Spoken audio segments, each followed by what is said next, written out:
Morning. May dawit. Good morning, Maximus.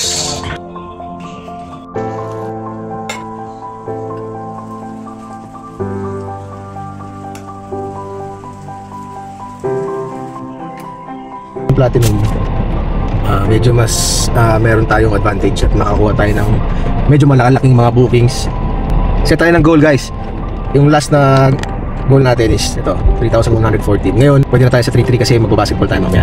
First booking, mali yung na set ni passenger na pick up. Tara po!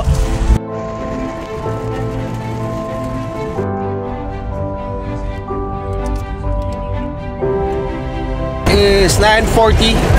Kuha na tayo na second booking natin. Dito lang sa may Fisher Mall. Going to Seaside. Seaside po tayo, no? Skyway tayo. Kasi po sobrang traffic at saka baha po sa dadaanan natin. Magkano po additional? Hindi ko lang po alam pero nasa 100 plus po siguro yun. Ay, mabilis. Mas mabilis po. Yes, sobra. Okay po.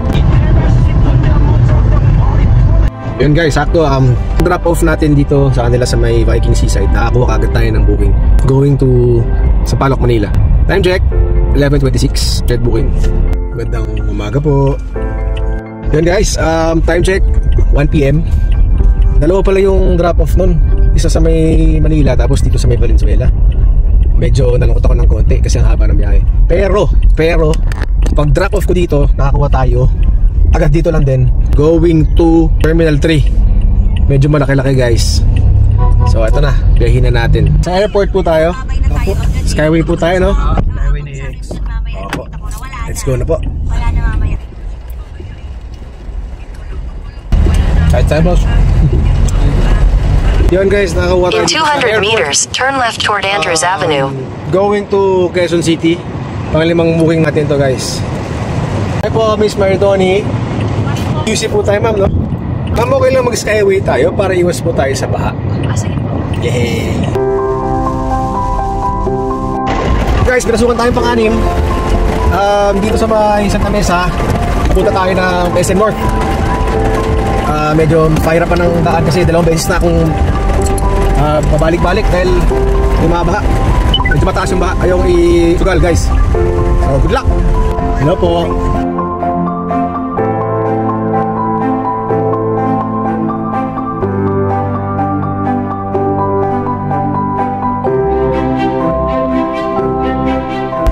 Guys, time check 5:37 PM. 6 rides lang tayo today. Income natin is ito. Neto natin is 3,477. 6 rides lang yun, ha. Pero maganda, puro mga long rides yung pumapasok sa atin. Totoo nga, yung Platinum sa in-drive, papasukan ka talaga ng mga malalaki, ng mga malalaking rides. Tapos sa sulat, diba, dahil halos lahat pumayag sila na mag-skyway tayo at mag-NLEX para iwasan yung traffic at yung mga baha. Grabe, kanina sobrang gutom na ako. Akala ko matitiis ko yung gutom ko pero hindi na. Sobrang traffic kanina sa may NLEX. Kaya ginawa ko, kumain ako dito sa kotse. Shoutout pala kay Boss RC, ingat ka din sa Cebu. Salamat sa tip mo na 350. Yun guys, all in all, masasabi ko ngayong biyahe na to, okay siya. Hindi siya masyadong rag, pero doble ingat dahil malakas na ulan. Humiyahe lang ako ng 9 hours. Kaya importante talaga ng mindset.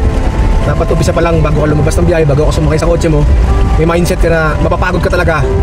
Pero wala eh, kailangan ganun eh. Napapagod ka pero kikita ka, di ba? Kikita ka, nasa sipag lang din talaga. Tsaka iwas init ulo, iwas bad vibes. Kanina may mga bad vibes na enforcer pero hindi lang ako magko-comment. Ayun lang guys, maraming salamat sa panonood. See you next vlog. Peace.